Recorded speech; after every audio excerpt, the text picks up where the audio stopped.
Hare Krishna. Okay, I'll go real slow.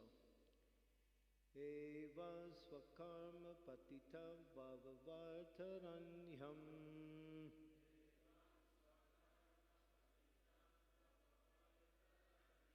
Anyonya janma maranasana pita bitam.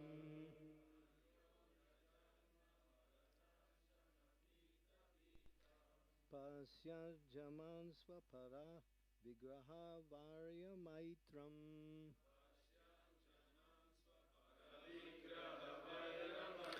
Hateti parachara piprihi mudam adhyam.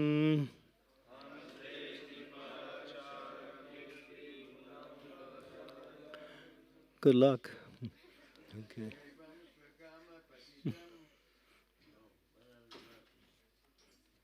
That's it.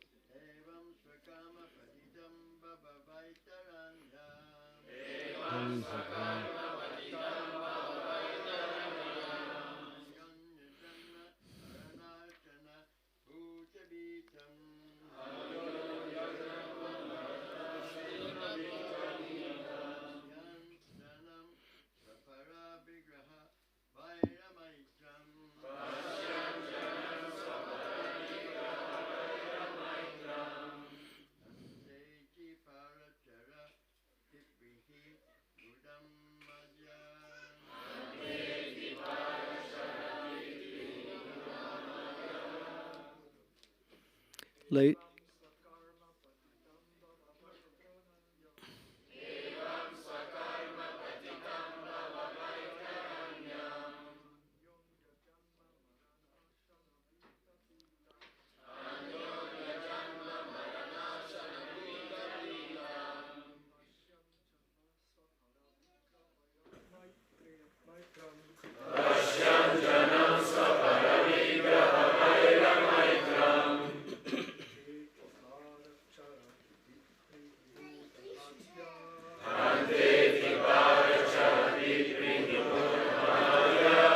Ladies.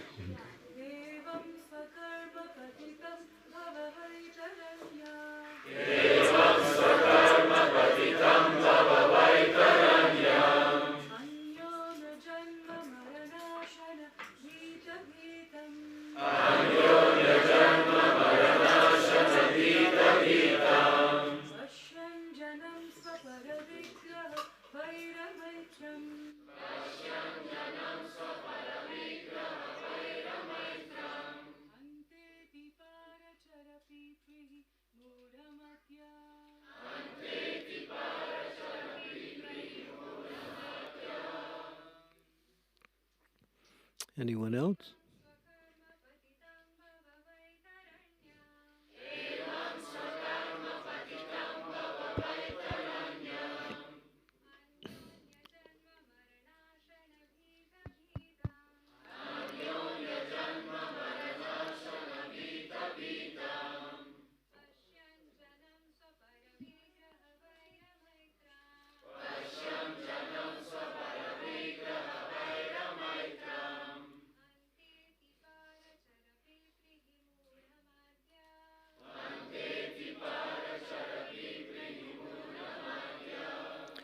Word for word.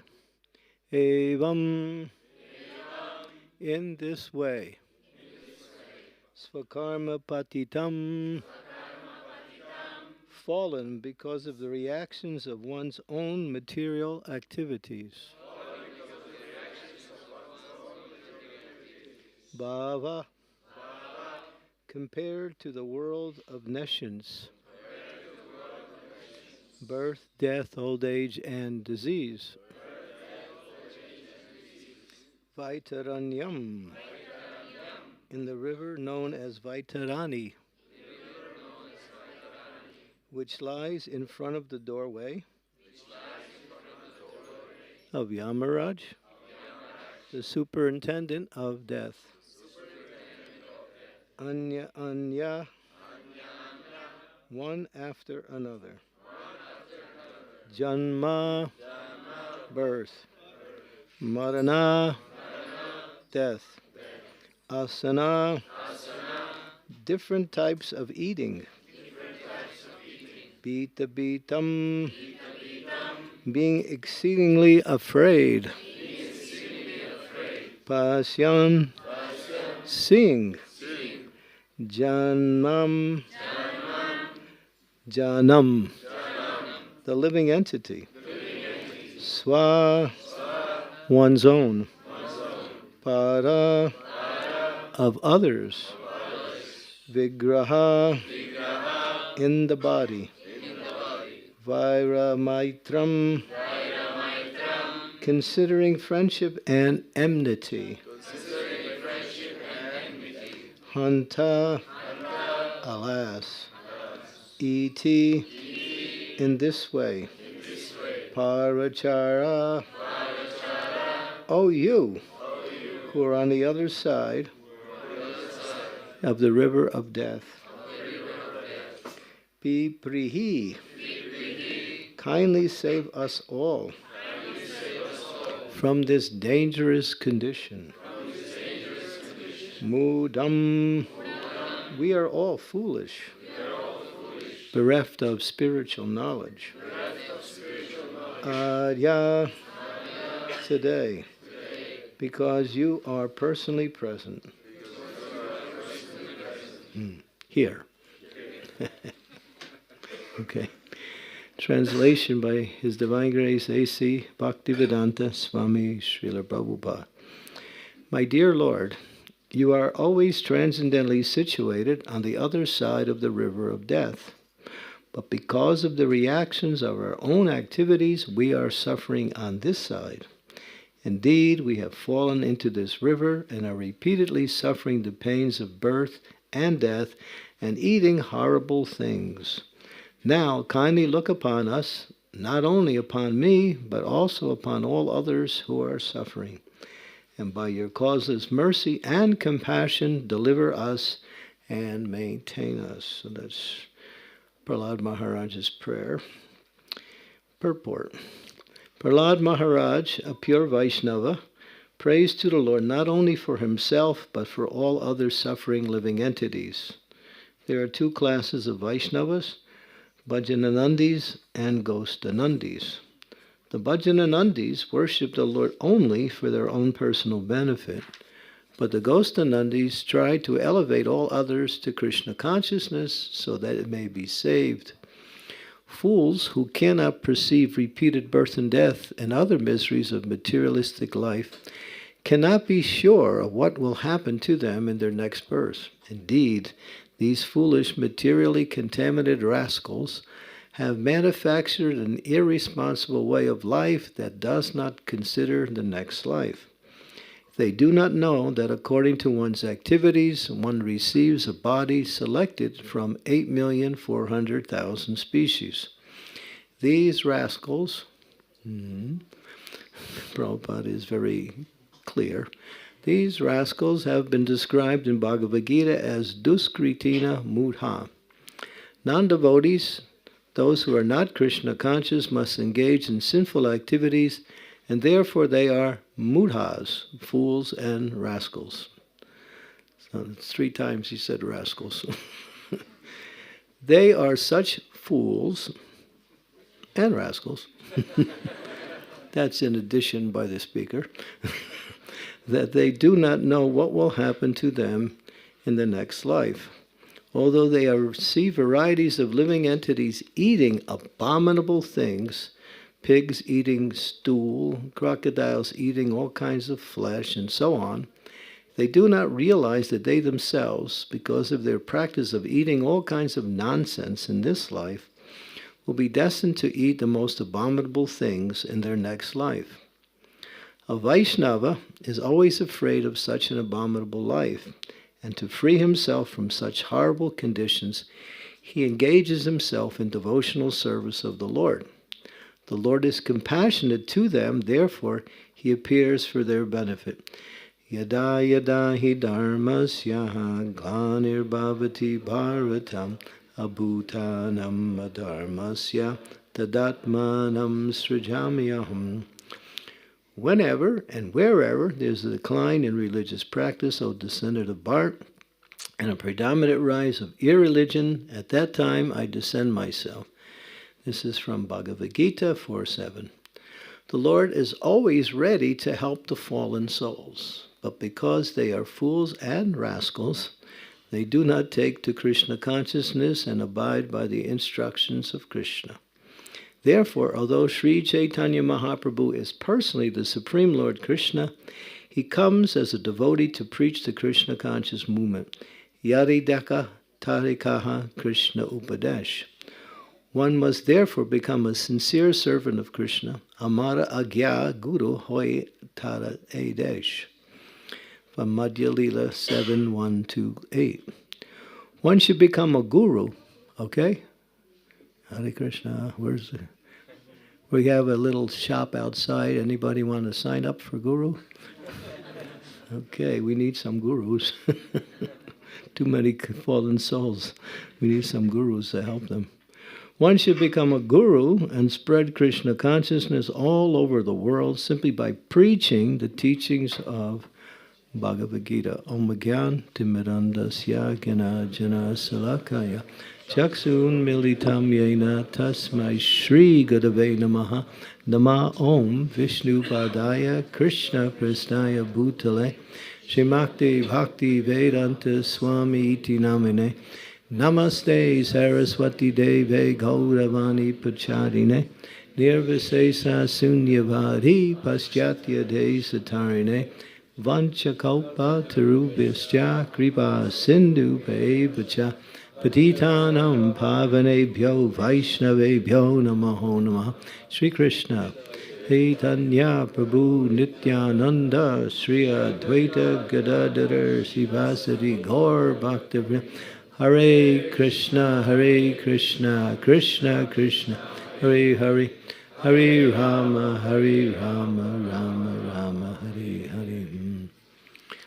One of the more outstanding and most brilliant qualities of Prahlad Maharaj is he's always concerned about the welfare of others. When, after Lord Nrsingadev was killed, Prahlad Maharaj was sitting on the lap of the Lord, and he was offering these prayers, beautiful prayers. The Lord was so pleased with Prahlad Maharaj's devotion, his complete surrender, and his love for the Lord, that the Lord feels obligated to give something in return. Although the devotee is happy simply by serving the Lord and offering their love to the Lord, still the Lord wants to reciprocate. So Nrsingadev said, "My dear son Prahlad, I want to offer you a benediction. Take some benediction." Prahlad said, "I'm not a merchant. I'm not a Vainik merchant. I don't worship you in order to receive some material gain from that. I worship you out of love." But the Lord wasn't able to be pacified by that. He said, "No, please take a benediction." So Prahlad thought for a second, then he said, "Well, you killed my father. Please give him liberation." The Lord said, "You don't have to ask for that. He's already liberated. Ask something else." So Prahlad Maharaj, finally, he said, "Please keep me in this material world so I can somehow or other help these fools and rascals," as Prabhupada explains it in his explanation, "who are making a terrible society." In other words, the word was humbug, a humbug society. "Please let me stay here and try to save these rascals." That was his prayer.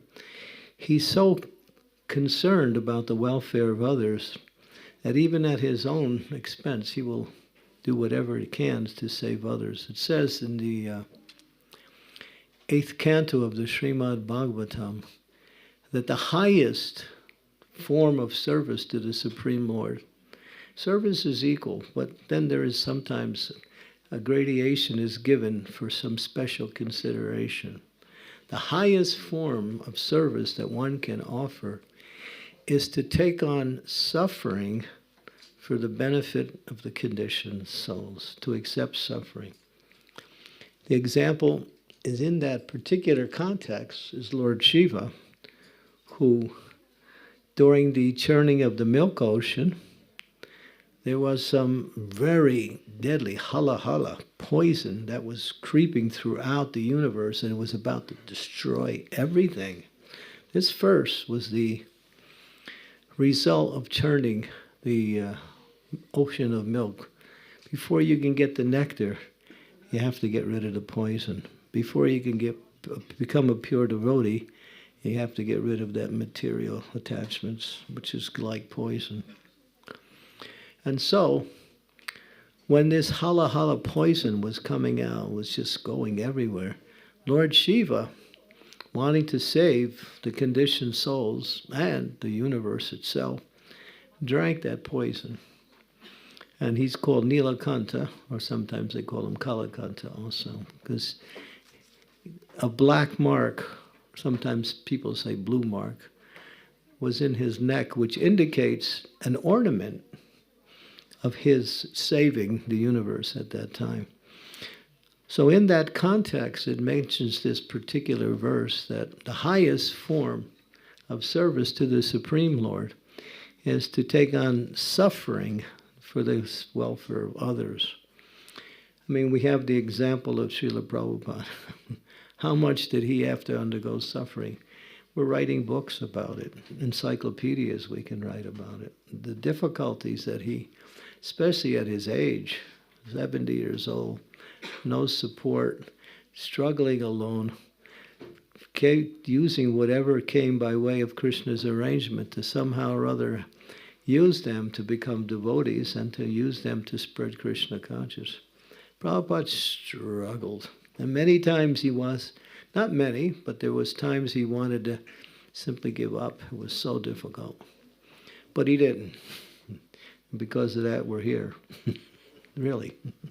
That's the fact. Prabhupada sacrificed his life for us. In other words, to give the world the mercy of Lord Chaitanya in the form of this Harinam Sankirtan movement, which is the supreme benediction for the entire welfare of the human society. And so Prahlad Maharaj is like that. He's simply praying for the benefit of others. He's not asking anything for himself. So this mood for a devotee is very deep, because we didn't come to Krishna conscious to suffer, did we? Did anybody come to suffer? No, we came to get out of suffering. And that was our program. That was our mindset. And now we are situated in Krishna consciousness. But Prabhupada said in 1970, this was in 1970, he said, by the year 1975, I want all my disciples to become gurus. Hare Krishna. And have the title Bhakti Vedanta. So we will also give you a title. So that was Prabhupada. He knew in order to keep this movement of Lord Chaitanya, we would need so many persons who would come forward and be willing to undergo some difficulties in order to preach Krishna conscious. Because as Srila Prabhupada used to say, Bhakti Siddhanta and all of the acharyas, to make one devotee takes 300 gallons of blood. It's not easy. It's easy to bring a person in. That's not easy. That's easy. But to keep them in and to move them along so they can eventually come to the point of pure devotional service, it's a lot of effort.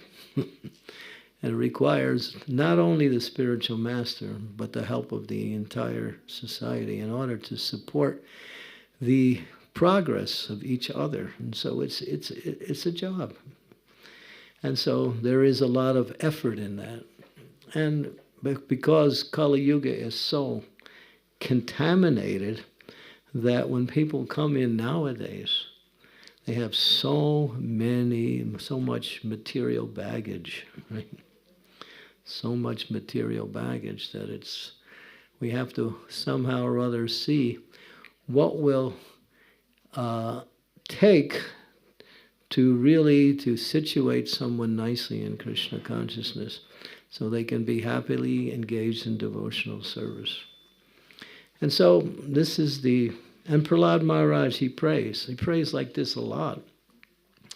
In the 5th canto, he also prays the same way, where he's praying for the whole world to be free from envy so they can become peaceful in their life in devotional service. He wants everyone to become free from envy, because envy is the thing that causes the mind to be unhappy.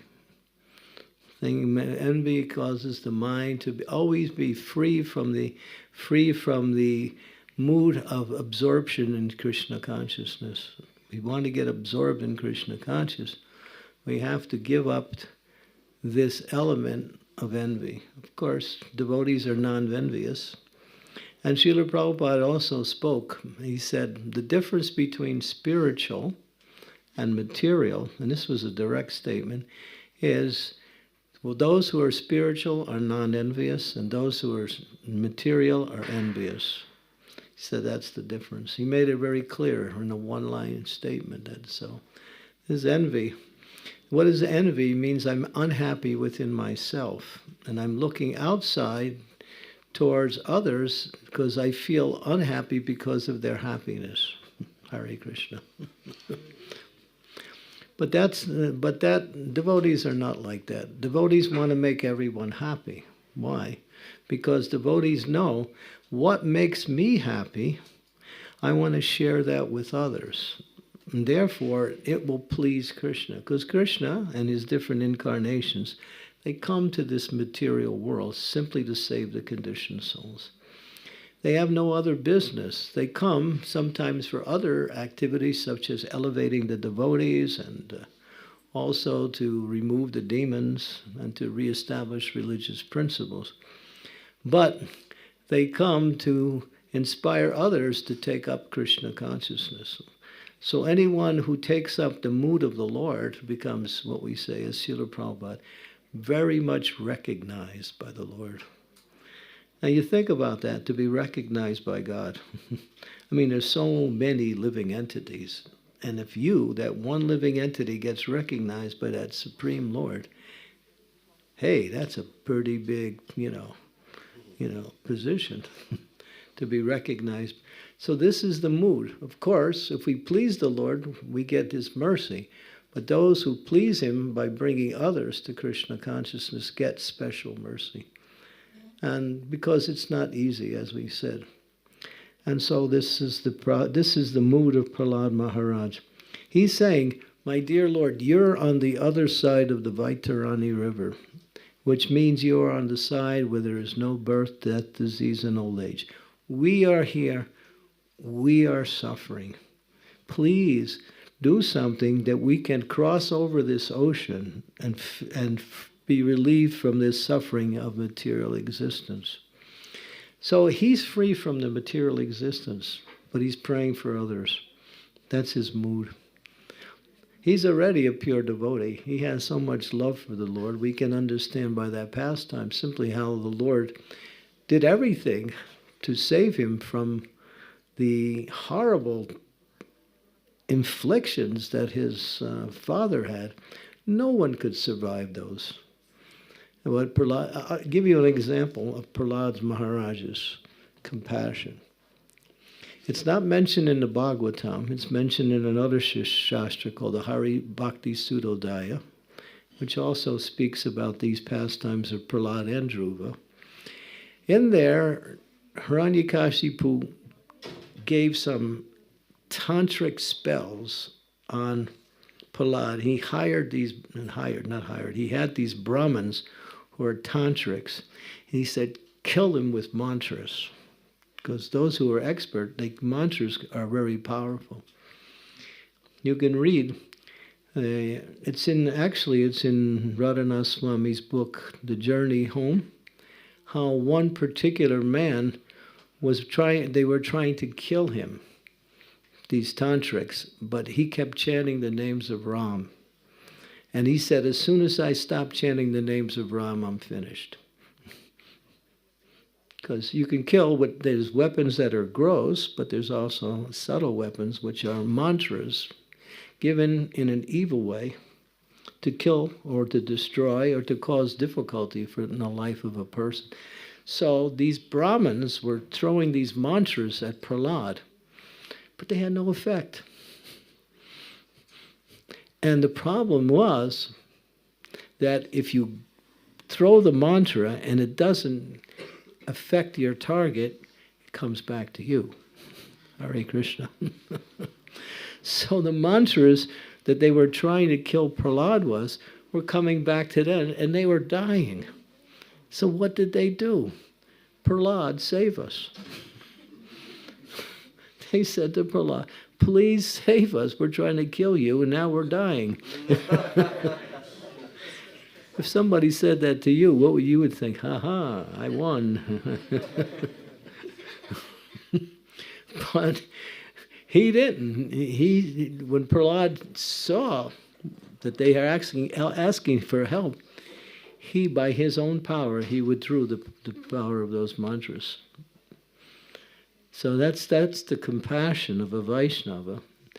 Prabhupada says a Vaishnava has no enemies, but the people will make the enemy a Vaishnava. But devotees have no enemies, just like Prahlad Maharaj. When he was being instructed by his father was teaching him politics. You know, how to defeat your enemy, how to position yourself in such a way that you can have so much allies to destroy it. And then, in other words, all of the principles by which you can become successful in overcoming others. And Prahlad Maharaj responded, Father, what is this friends and enemies? There's no such thing. We make friends based on what we can get from that, and we have enemies by those who somehow or other act against us. So it's a mind conception, that's all it is. It's conceptions of the mind, of friends and enemies.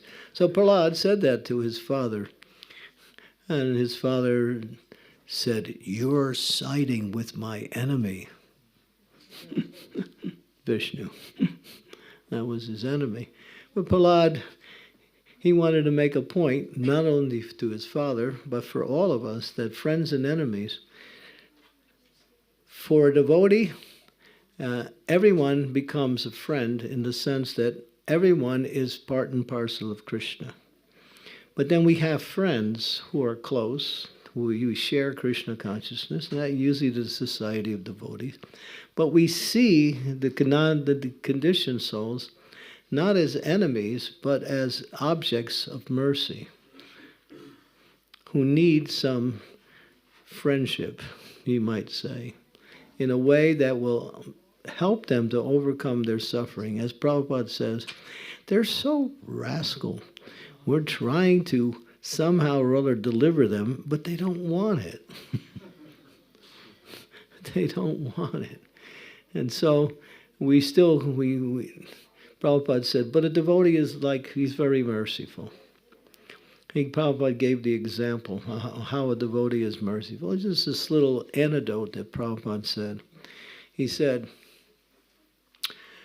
I come up to you and I say, hey, you're such a nice person. I want to give you something. Here, and you go in your pocket and you give them some money. And the person says, you're so nice. Thank you very much. But that's okay. You keep it. No, I want to give it to you. No, that's okay. You keep it. So everyone's going back and forth.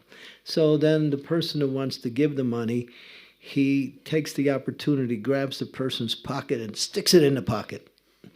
And he closes the pocket. You got it. He doesn't say that. But that's the point.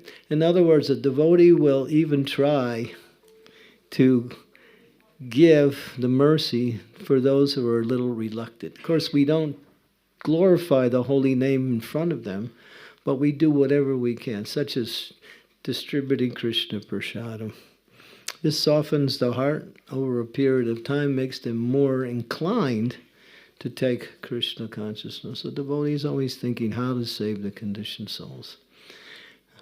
Because there's no difference between you and me. As soon as we make a distinction between you and me, in the sense that you are you and I am me, then you're on a material platform. Everyone is connected to each other through the process of devotional service. Everyone is a pure spirit soul. Therefore, in that principle, therefore there's no friends and enemies. No friends either, Hare Krishna.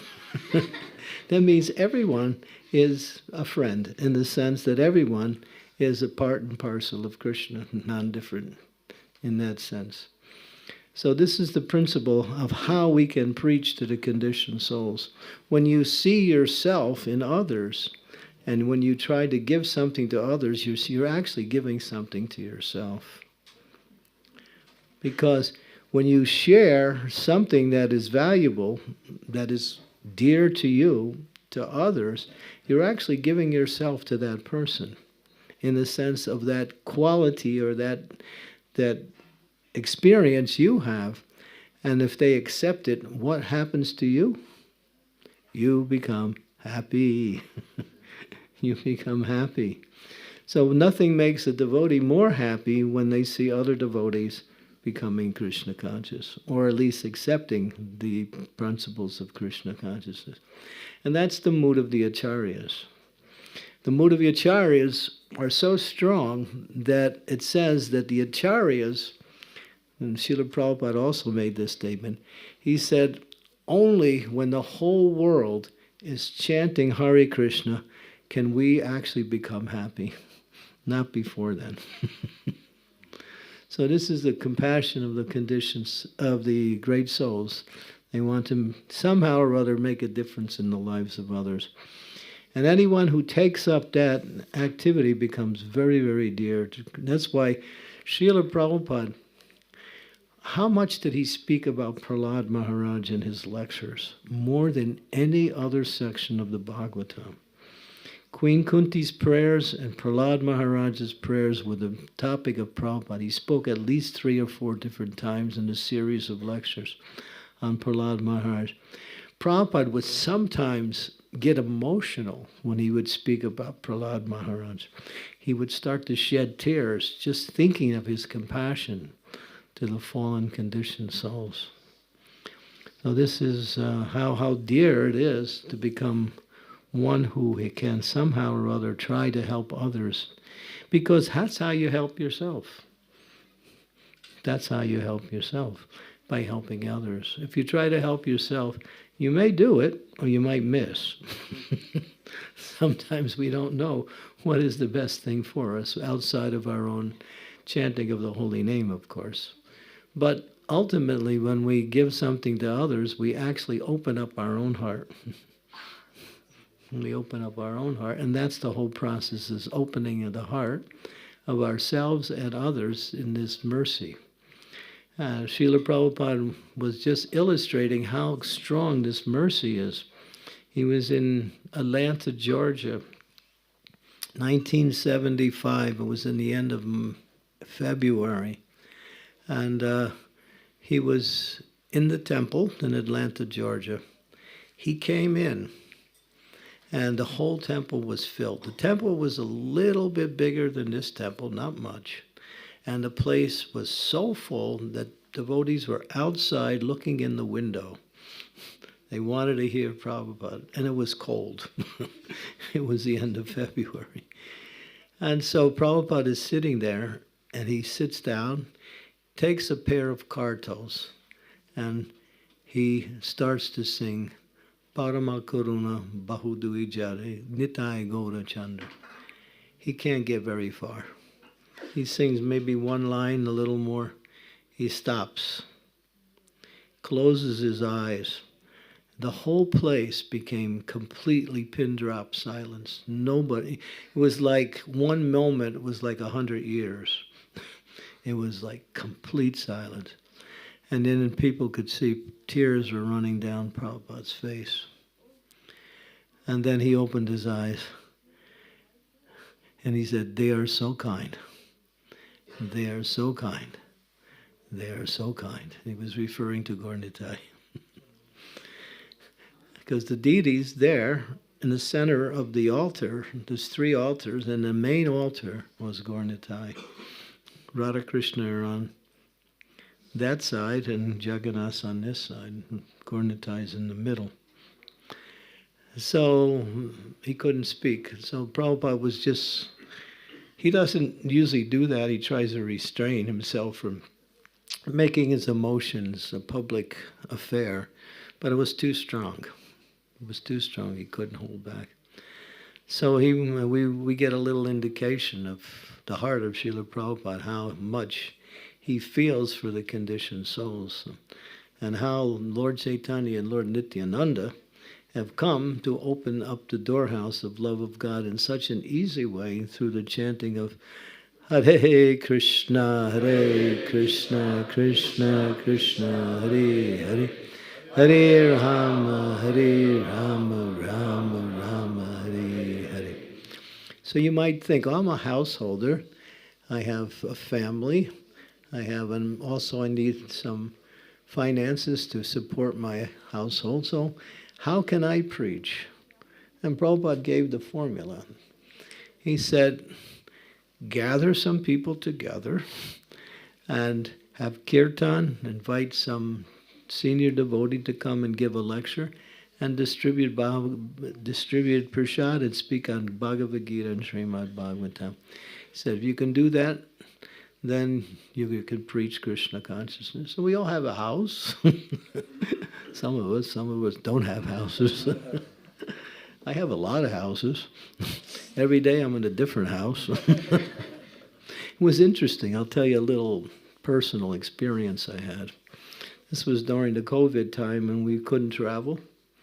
And so I was feeling a little different. Because if I don't travel, I feel like something's wrong. So when in that non-travel consciousness, I kept seeing places that I was 10 years ago, 15 years ago, 20 years ago. I'm seeing bathrooms, bedrooms, kitchens, and I was thinking, what is this? My mind is going back to all of these places I used to visit. So now I don't have to worry about that because I just keep going to different places all the time. But it's nice, although sometimes it's difficult, but it's nice because you meet so many devotees, and that's the wonderful thing about it. And you also get an opportunity to somehow preach Krishna consciousness. So in one particular pastime of Sri Chaitanya Mahaprabhu, he stopped at a house of Kurma Brahmana when he was traveling through South India. And he stayed there for 4 days. Kurma Brahmana was very Paka Brahmana. He really got attracted to Lord Chaitanya, and he opened up his whole house, his family. He had a family, and they served Lord Chaitanya so nicely. They took care of all of his needs and they even went beyond. After 4 days, Lord Chaitanya decided it was time for him to continue. So he left, and he just left. And then the Kurma Brahmana saw he's leaving. So he starts following him. And then Lord Chaitanya turns around and says, "Where are you going?" He said, "I'm going with you." I can't leave you. I'm going with you. And Lord Chaitanya said, "You have your family. You have your responsibility." And he said, with my family, "I'm going with you." Lord Chaitanya said, "No. You go back, and anyone you meet, you tell them about Krishna. And anyone you meet, you can teach them to chant the Hare Krishna mantra." He said, "If you do this, you will never lose my association." Yeah, he said that. He said, "By my command, be guru, save the land." So Lord Chaitanya also gave the example. We can stay in our positions and still preach Krishna consciousness. So there's no lack of facilities to preach Krishna consciousness, no matter what situation you're in. Okay, so these are some things we can think about in terms of Prahlad Maharaj's compassion for the conditioned souls. It just flows over like an unstoppable river. Any comments or questions from devotees? Yes, Prabhu. Thank you, Maharaj, for the wonderful class. Maharaj, my question is, you mentioned the points that we are sharing, and this is very dear to Krishna, and we should share, and we should not care that much about ourselves. Well, before you can give, you have to be able to have something. So you have to take care of your own Krishna consciousness. But that's required. But as you take care of your Krishna consciousness, and you also develop, then you have more and more to share. But what we're saying is that we shouldn't be overly attached to our own situation and be so much concerned with our own happiness. Happiness comes by service. We don't have to worry about becoming happy. Happiness is automatic when you serve. And if you're thinking about how to get happiness, you might find it's kind of hard to find unless you are in association with devotees and in the mood of service too. Not just in association with devotees, but in the mood of service. Thank you, Maharaj. Can I ask you please something more?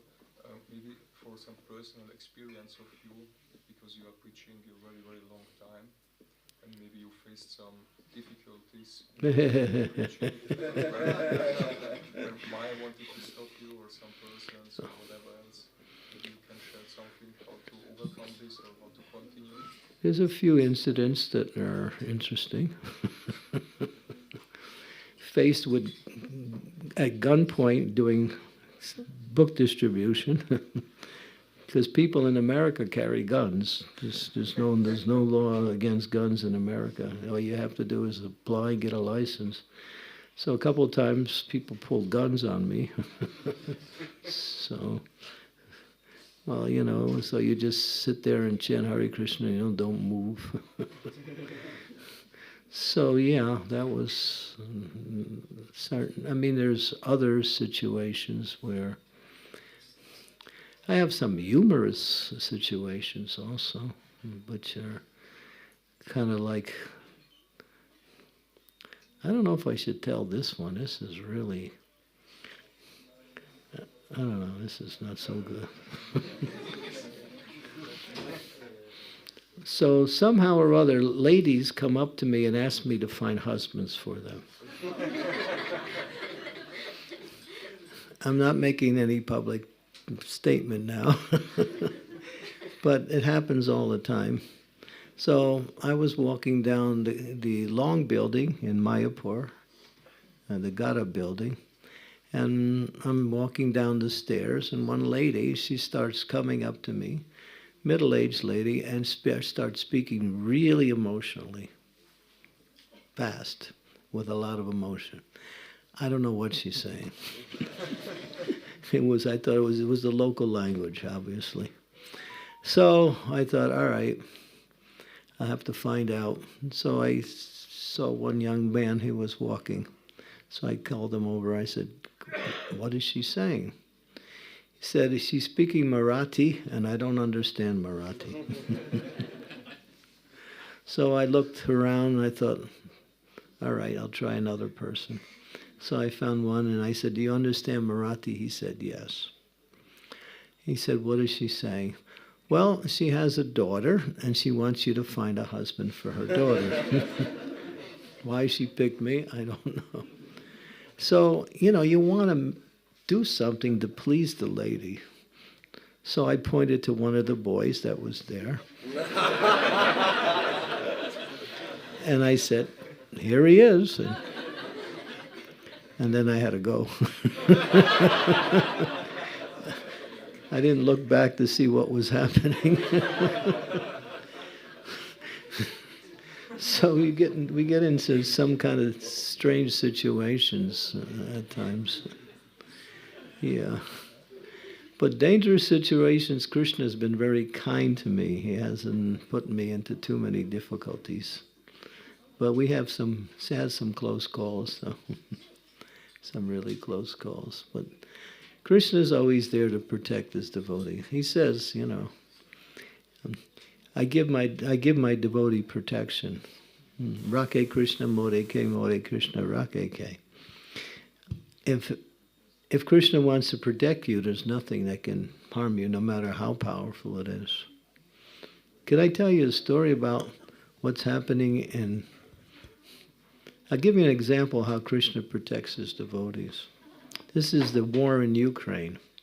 There was one devotee, he was a soldier in the Ukrainian army, and he was trying to also encourage his colleagues, his fellow soldiers, to become Krishna conscious.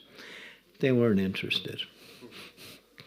So they're out on a patrol, air raid sirens are off. They run to the bunkers, the bombs are coming. So they're in the bunker and a bomb comes inside the bunker. It lands on the shoe of the devotee and doesn't go off. So when his friends saw that, they thought, hey, he must have something. What was that you were trying to teach us? So that's good preaching. We might say that's preaching by default, but it's not exactly the way. So this is an example how another story for the Ukraine. I get these stories from firsthand. The devotees had a big Ukraine festival. This was about a year ago, and so even some senior preachers were there. And the army showed up at the festival and said, we are taking all the men into the army. And they brought the trucks. All right, and they're about to round up to the men. All the ladies, they laid down in front of the trucks, so the trucks couldn't move, the ladies. And then the soldiers realized they couldn't do anything because all these with so many ladies, they just laid down in front of the trucks couldn't move. They said, all right, we'll be back tomorrow. And then they left, and that night, everybody cleared out. So the ladies saved all the men. Hare Krishna. Really, that was amazing. So, this is how Krishna works through his devotees to protect his devotees, or how he works sometimes directly to protect his devotees. So we don't have to worry about difficult situations. The difficulty is to try to convince others to become Krishna conscious. That's difficult enough. If I really think hard, I can come up with other stories, but that's about it for now.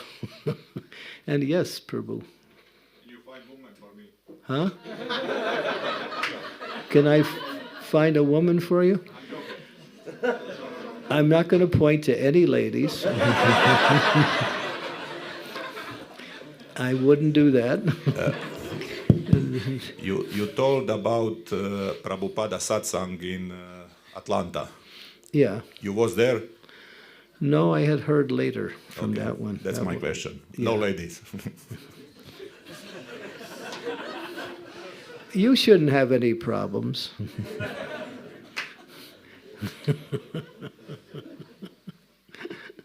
At least that's my observation. Any ladies have any questions?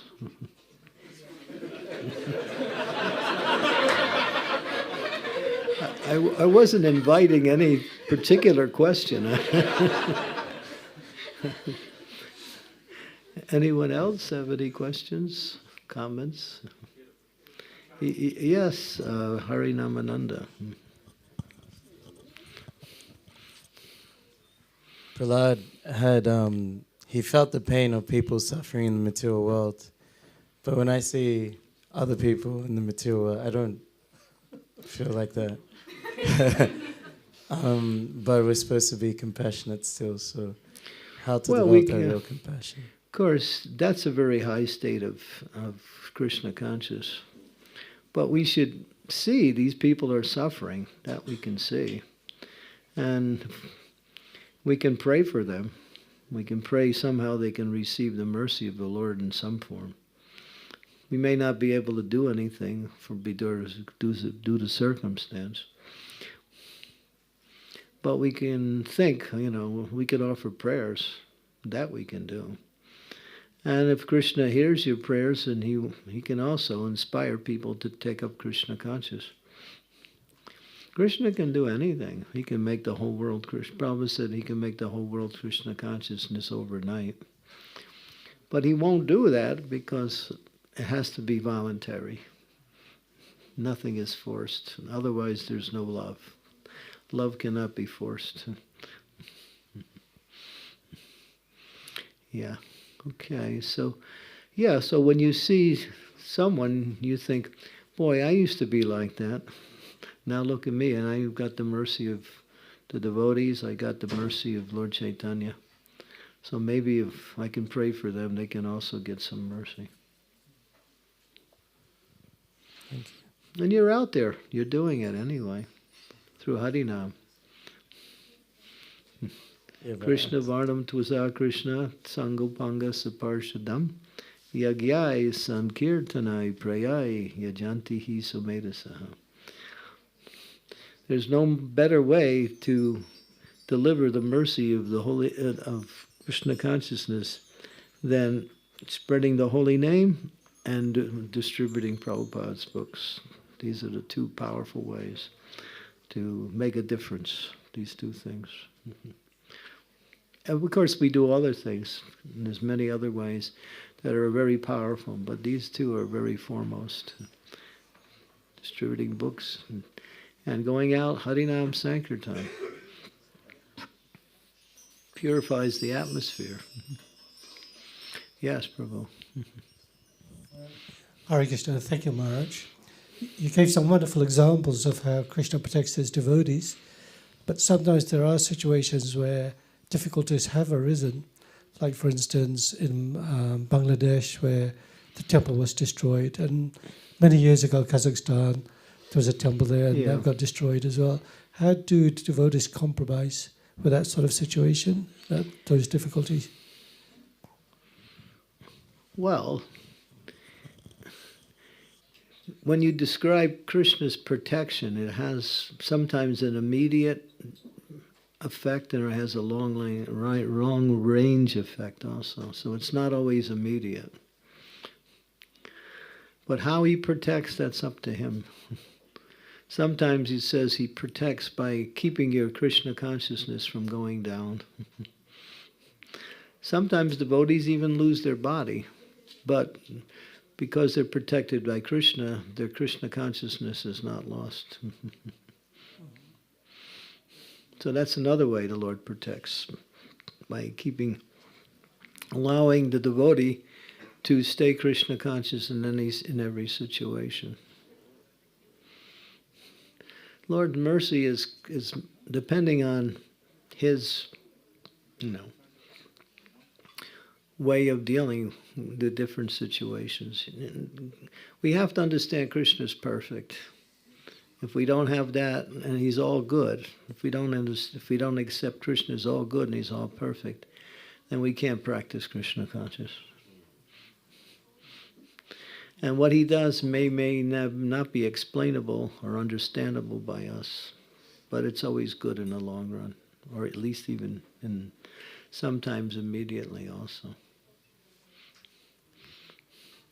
He says, my devotees are more dear to me than I am dear to myself.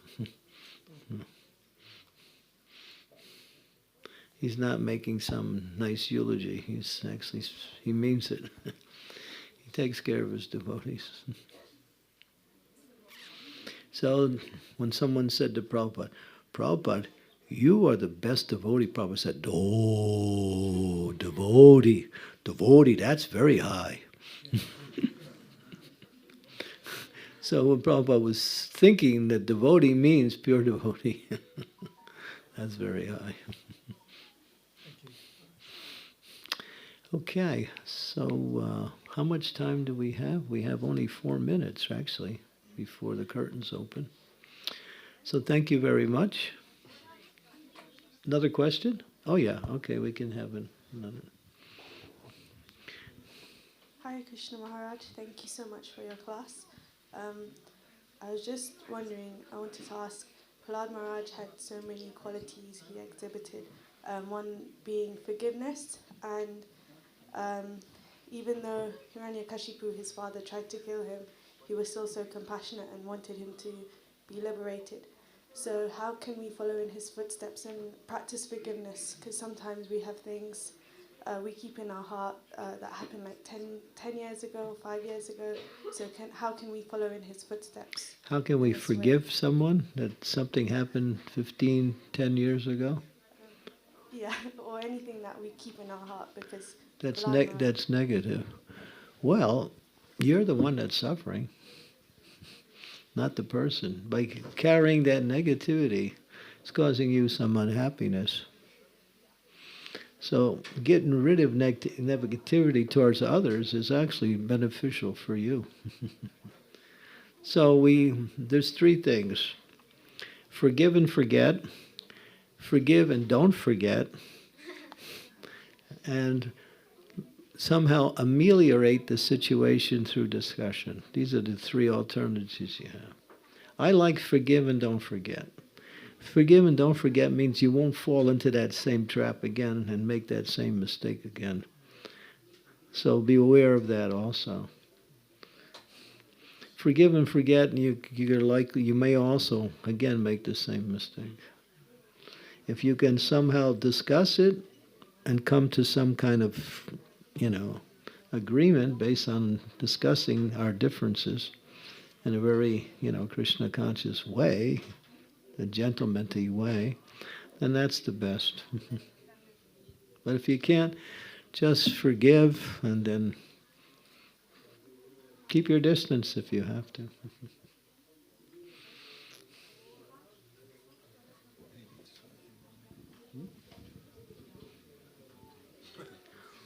Whoa, I got 20 more minutes. Okay, we got some more. This lady here also had a question, right? No? Oh, okay. Yeah, okay, we can continue. Just give me a 5-minute warning. Hare Okay. Krishna Maharaj. Yeah, Mataji, and then you're next. Thank you so much. I was really moved by the story you shared of the ladies in Ukraine literally laying down their lives to protect the men. Yeah, that was really amazing. I mean, how can you describe that? Yeah. There was no other alternative to stop these, so the ladies got together and did it as a group. And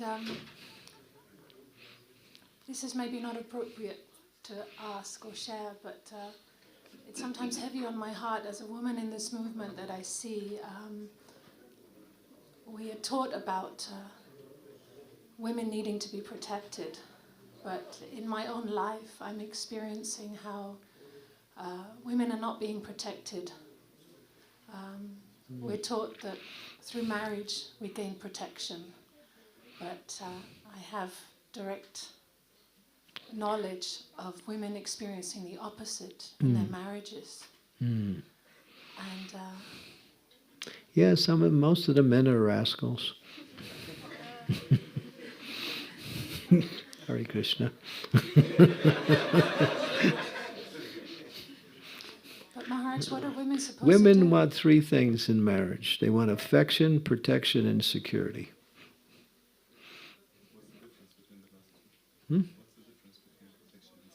Security means money.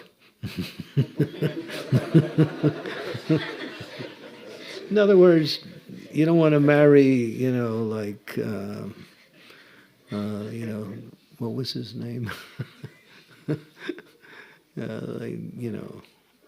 What's that? The guy that Kolovetscher Sridhar. You wouldn't want to marry him. He has nothing. So women want some kind of financial or some material security. That's there within their, and it's fine. I mean, it's, and protection means that they may find themselves into difficulties, either emotionally or within a situation. The husband should, if he can, to give protection in these situations. And affection, that's natural. That should be there also. So that's what the men should give, should offer, and the woman should give what we say, unalloyed service to the husband. Hare Krishna. In other words, he's my husband, therefore I'm going to serve whatever way I can to make him happy or to make sure that he gets what he needs to fulfill his needs in life. So when that's not there, then something else becomes in the marriage, and then there's some disagreement, some turmoil, something. I'm not a marriage counselor, but I've seen a lot of situations where things could be prevented if they would have seen it in a different way, you know. So, yeah, I agree with you. I do, 100%. Women are not getting proper protection. And society exploits women for different reasons that we don't have to talk about. That's there within the society. Although they hide behind some kind of equality, it's not there. It's just not there. So, what can we say at the end here? Is there any? What would you like to add? I don't know, Maharaj, it's just very heartbreaking because I see often scripture being weaponized against women. Yeah, there's a lot of that. I just gave a whole class on that just the other day. I talked about it in depth. Yeah, it's there. Women are marginalized, women are exploited, women are, what we say, can seem to be a nuisance sometimes. Whatever reasons. But it says in the Shastras that the most important personality in existence is Krishna. And second is Mother. That's Shastra. That's from Brahma Samhita, not Brahma Samhita, that's from Manu Samhita. So, I mean, the work of a mother is the work of God. To bring in children into the world and to nourish them and bring them up. I mean, that's glorious. That is really glorious when you think about it. And a woman will sacrifice, a mother will sacrifice anything for the love of her child, for the welfare of her child.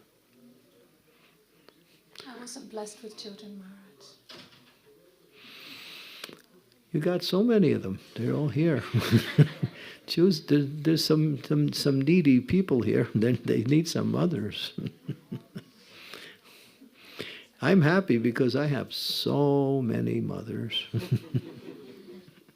Sometimes they're a little bit persistent in making sure I do what they ask me. Like, why don't you eat more? Well, I can't move already.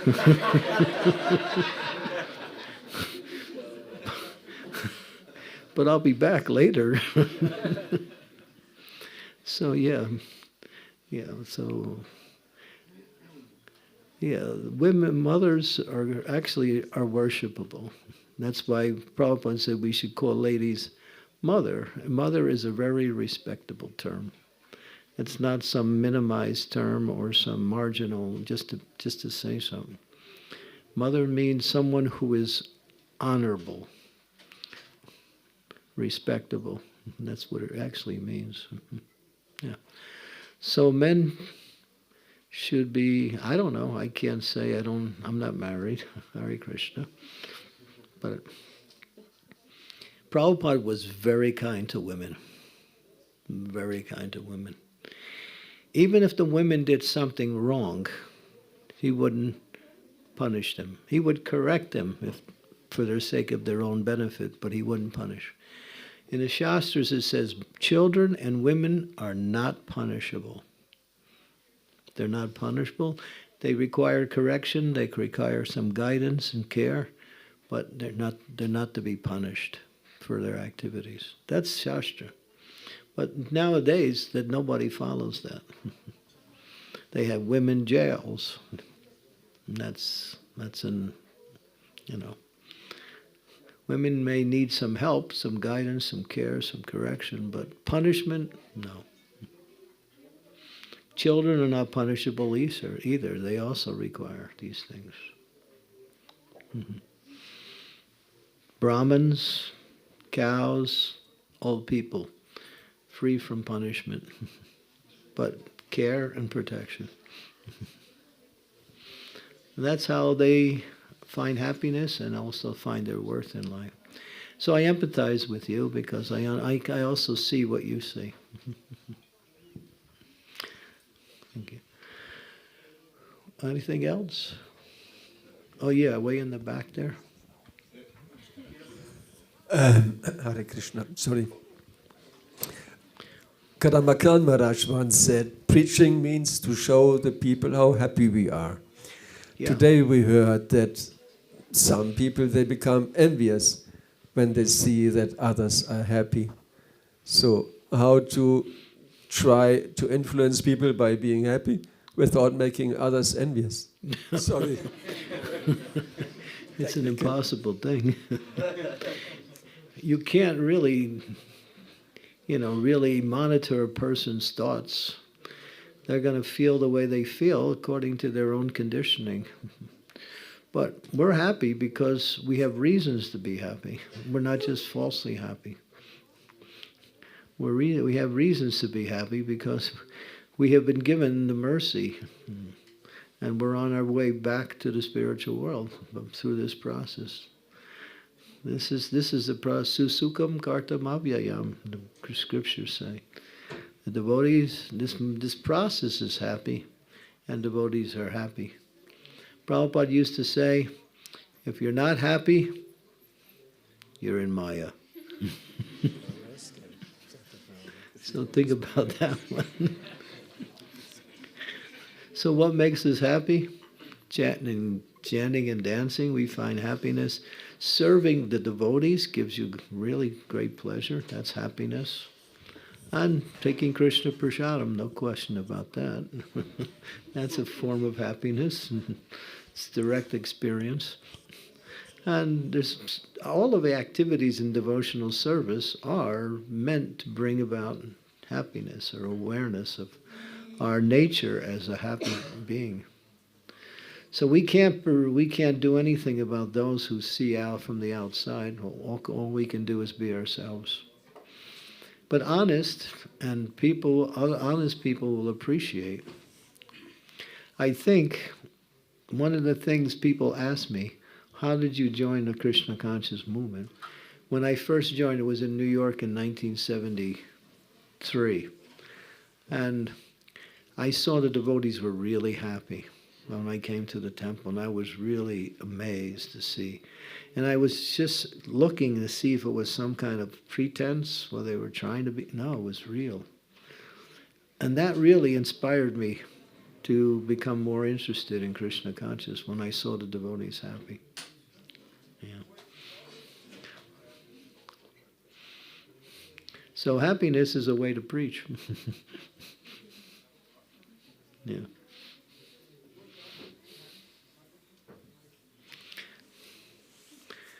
Anything else? Any other comments or questions?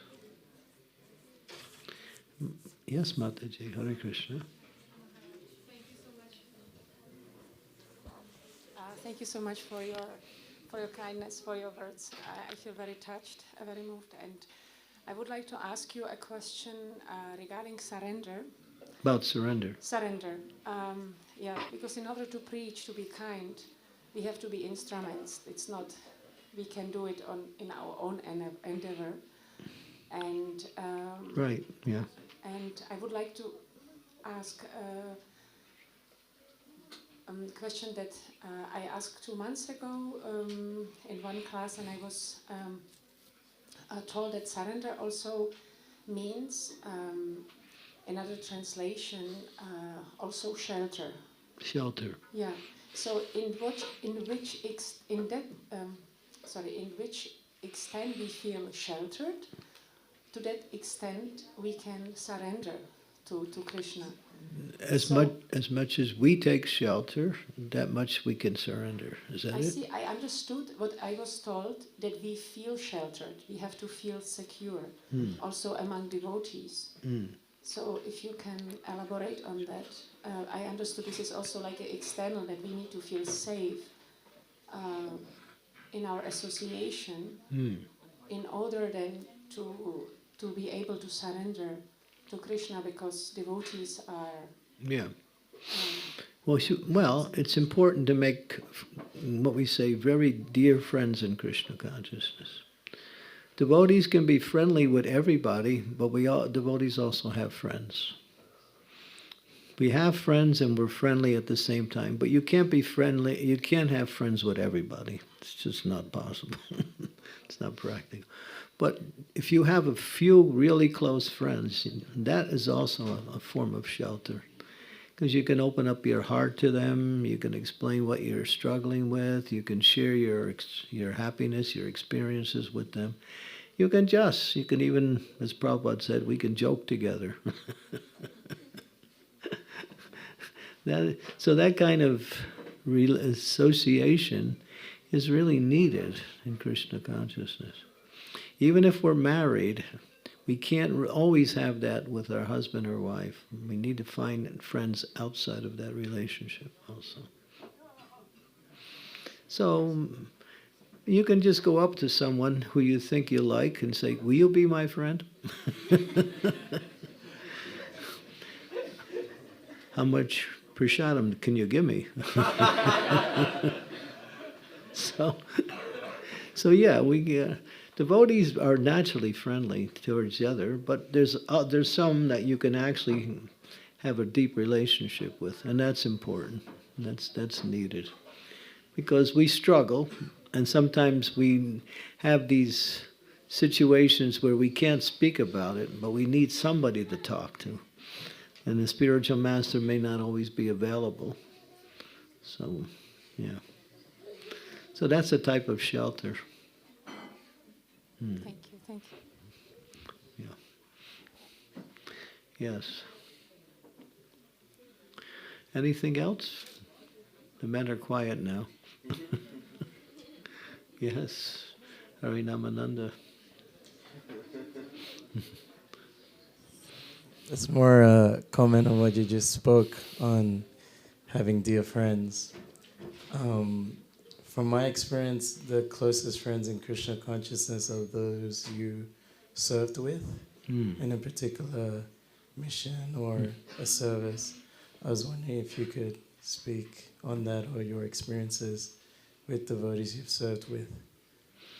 Well, devotees that we serve together, Yeah, especially when we're serving together in what we might say there's some difficulties that are there within the service, so we bond with each other more in order to somehow carry on the service that's there. But you're asking me for a personal experience? I have a very close friend. I can talk to him anytime, and he's senior to me in all respects. So when I ask, I can just open up my heart, and I get the answer I want. So I won't mention the person's name because I don't want to, make it public. But anyway, we should all have someone like that. The Guru is also there. If he's there, then you can also reveal your heart. And also, because it says in some cases the Guru is like playing the role of Krishna, and Krishna is Swahit, which means he is the best friend of all living entities. So the spiritual master also plays that role towards his devotees sometimes as a friend, as long as we don't take advantage of that. and become familiar with that.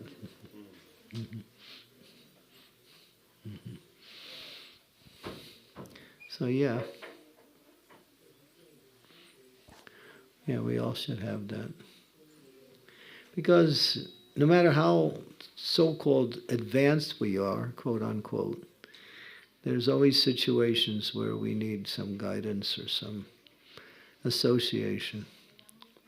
Association is the most important part of our Krishna consciousness, because in association everything is there. Even seeing your own anarthas, you can see that in the association with devotees.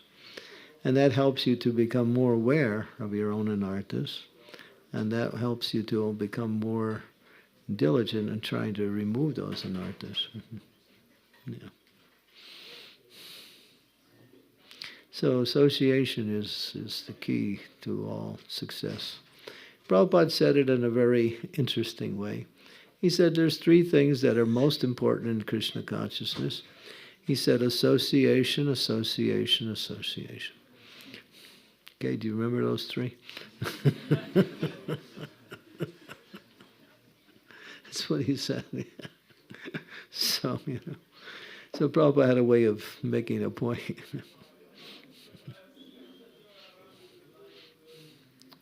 Yeah. Okay. Oh, Joshua, say something. I can see your smiling face.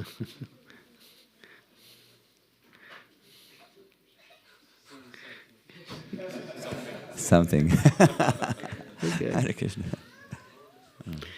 Tell us about some realizations about chanting the holy name of the Lord. Well, the chanting of the holy names gives us to experience natural ecstasy of the self, and then we are able to transform ourselves. And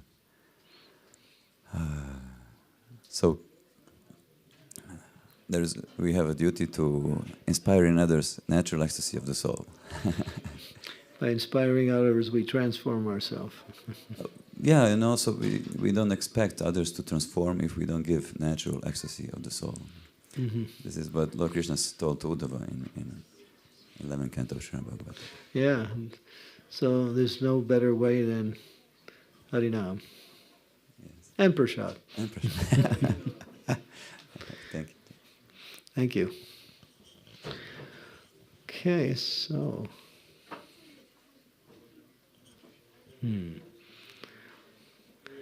Give me a topic and I'll speak on something. Huh?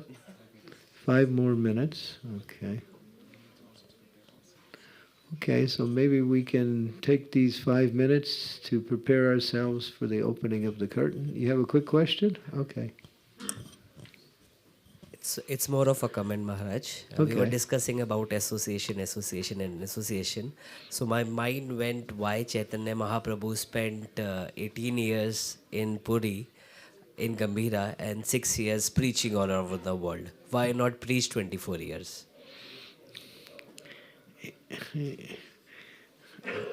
Why did Lord Chaitanya come to the world? He came for 6 reasons. One was to experience his own ecstasy of pure love in the mood of his pure counterpart, Srimati Radharani. So those 6 years he went into that deep mood of Radharani's love for him. Yeah. Like that. So that is the internal reason. The external reasons was he came to spread the holy name. So it says actually the internal reasons were the reasons why the Lord appeared. He could have initiated anyone to spread the holy name, but he came also to do that. Yeah, so that was, he wanted to experience. So the Lord, whatever he does, he also does for his own pleasure. But he brings everybody along with him. Okay, thank you very much. Srila Prabhupada ki jai, Sri Harinam Sankirtan ki Shri Prahlad Maharaj ki jai. Gaur Premanande.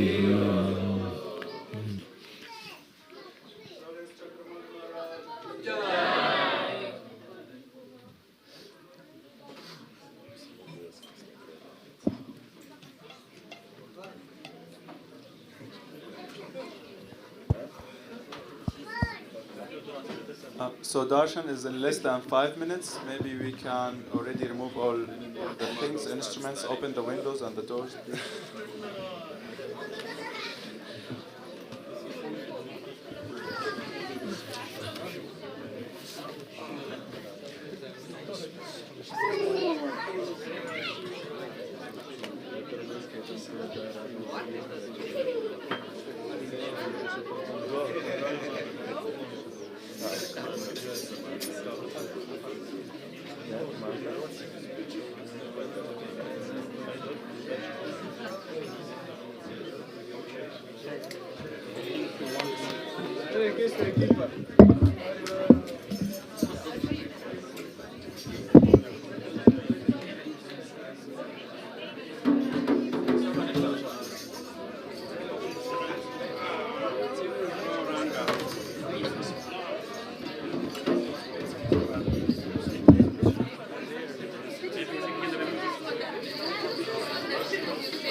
Hare Krishna, Hare Krishna, Hare Krishna, Krishna Krishna, Hare Hare, Hare Rama, Hare Rama, Rama Rama, Hare Hare.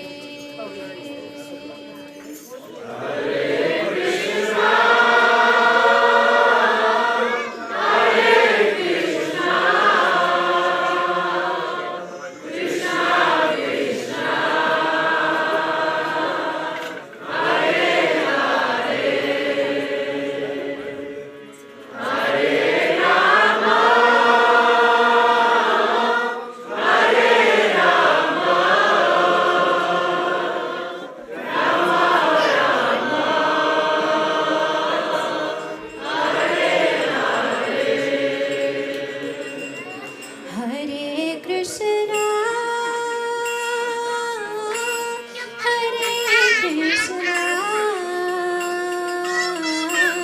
Krishna Krishna, Hare Hare, Hare Rama, Hare Rama, Rama Rama, Hare Hare, Hare Krishna. Hare Krishna,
Prabhupada, Prabhupada, Prabhupada, Jaya Srila Prabhupada.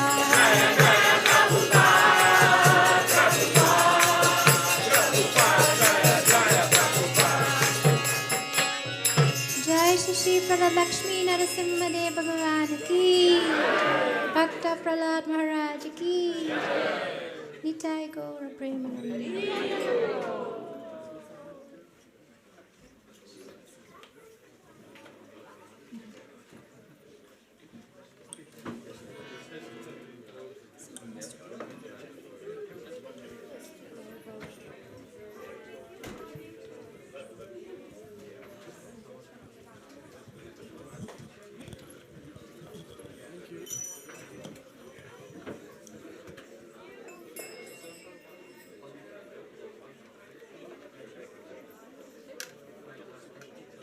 Did you manage it? The fourth camera?